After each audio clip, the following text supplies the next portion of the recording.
Thanks for joining us tonight for your news at 11. I'm Basil John. We begin with breaking news. Tonight, a woman is dead and 2 others hurt in a shooting in the parking lot of a high school in Georgia.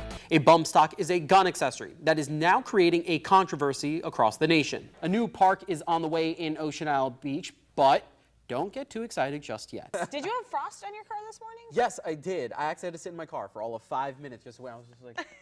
A father and son from Wilmington will share a very special moment this weekend, graduating together. But there's more. The father very nearly didn't live to see the moment. A third teen has been arrested following a Wilmington murder. Wilmington police arrested 2 teens Wednesday in connection to the Tuesday night shooting before arresting the third last night. Yeah, have one for me. It's like shows my hair and my eyebrows. If Lego doesn't get my eyebrows right, then I don't know what's going to be wrong Basil's with that. notorious for the eyebrows. Love it. We never did that in New York. We just stayed inside, turned on the heat, and that was it. Plus some coffee, some hot chocolate. We begin with breaking news tonight. The Highway Patrol confirms a gunman and 3 women are dead, hours after he took them hostage inside a veterans home in California.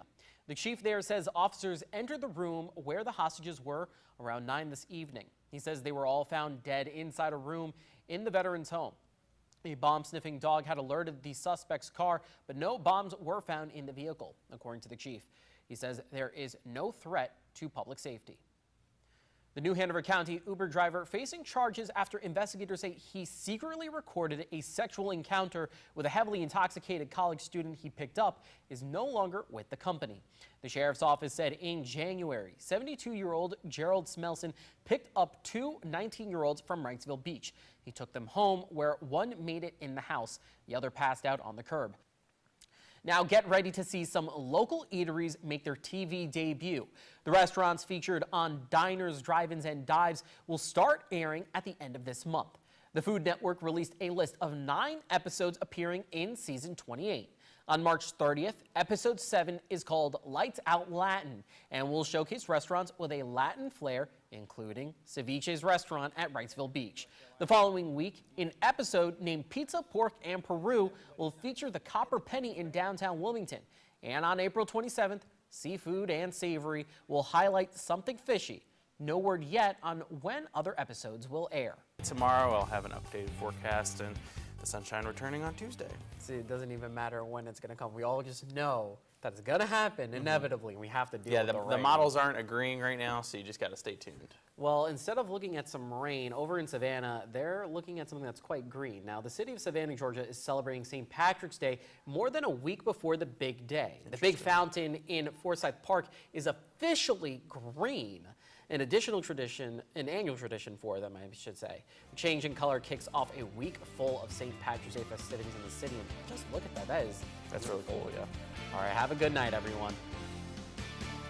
Thanks for joining us tonight for your news at 11. I'm Basil John. The images are startling. A pedestrian bridge collapses in Florida, killing several people and injuring even more. It has cast a spotlight on a rapid construction technique widely used around the United States, including here in the Cape Fear. This is video from August when 17th Street was closed and the $18 million pedestrian skyway was lifted into place at New Hanover Regional. There's a pedestrian walkway at New Hanover High School as well.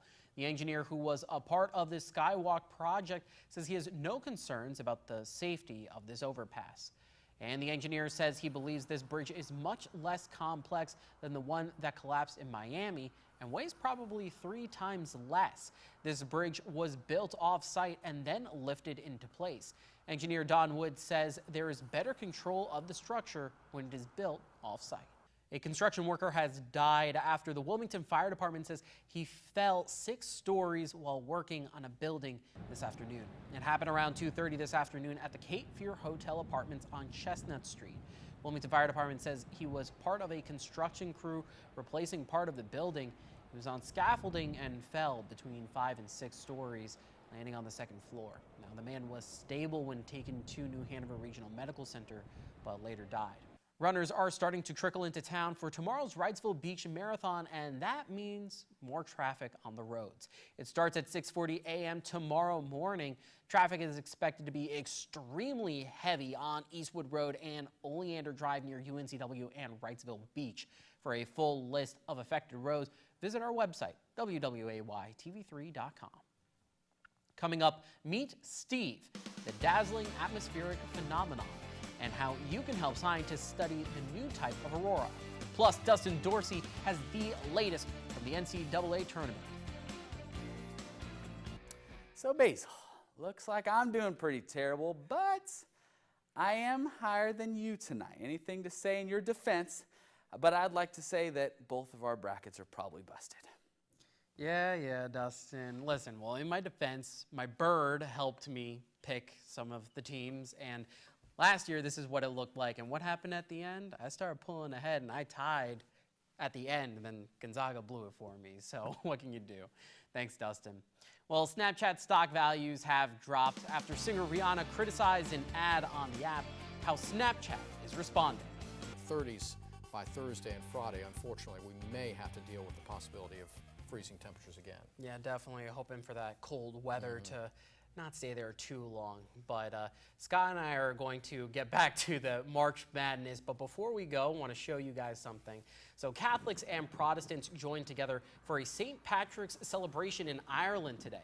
This Roman Catholic cathedral was lit in green to mark the occasion in Armagh, home of St. Patrick. Roman Catholic and Protestant archbishops in the city led a torch-lit procession to signal the start of the festivities. St. Patrick's Day, or the Feast of St. Patrick, is held on the 17th of March, which is thought to be the date St. Patrick died. The celebration honors St. Patrick every year for his role in bringing Catholicism to the country. And I mean, it's crazy just seeing how many people go out for it. And, you know, that is a real example of what it's like when it comes to some of the St. Patrick's Day parades. Yeah, beautiful green. All right, have a good night, everyone. Enjoy the rest of that basketball action.